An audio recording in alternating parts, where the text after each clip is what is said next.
Noong dekada 80, sumikat ang Pinoy inventor na si Daniel Dingle dahil sa kanyang naimbentong teknolohiya na kayang magpatakbo ng sasakyan gamit lang ay tubig. Ngayon, balak ng ibenta ng kontrobersyal na Pinoy inventor ang kanyang water-powered car technology sa mga dayuhan. Parang yung fuel na gagamitin mo, tubig. Ang reaktor na ito ang kinabit ni Dingle sa sasakyan. Nilalagyan lang ito ng tubig at kapag pinaandar na ang makina ay naghihiwalay ang hydrogen at oxygen sa tubig na nagpapatakbo naman sa makina ng sasakyan. Subukan nga natin. Tignan natin kung effective talaga. Ang minamaneho natin ngayon Hydrogen. ay hydrogen. So nagpapatakbo rito sa sasakyan na ito ngayon ay tubig. Oo. Pero so far sa pagmamaneho natin, masasabi natin na maganda yung takbo ng sasakyan. Kung babiyahe kayo mula dito hanggang Baguio, ilang tubig kailangan mo? Kailangan mo lang yung mga 4 na litro. Ang costing ito, kung malaman lang nila ako pagdating ng araw kung totoo. So, na ito, may 300 ka, 500 pesos ka, meron ka ng tubig. Marami naging interesado sa kanyang imbensyon, kabilang na si dating Pangulong Cory Aquino.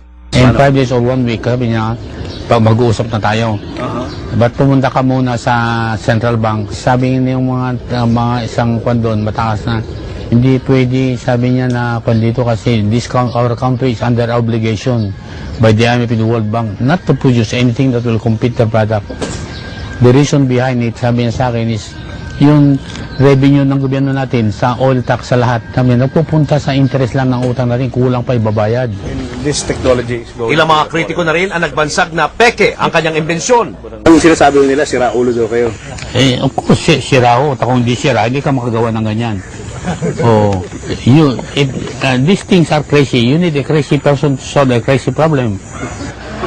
Sa kabila ng kanyang sama ng loob sa gobyerno, hinimok pa rin ng Department of Science and Technology na ipasuri ni Dingle ang kanyang imbensyon. Hindi na nga namin tinatanong ano ba yung invention mo eh. Purbahan mo lang that it works. Nung araw, sinabi nila, hindi totoo yan, fake yan, ganito. Lumalabas ngayon, natotoo yan. Sa Honda, sa States, meron na ito.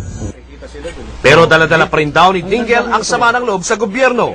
Kaya ngayon, handa na siyang tanggapin ng mga alok ng mga dayuhang interesadong bilhin ang kanyang imbensyon sa malaking halaga, kapalit ng ilang kondisyon.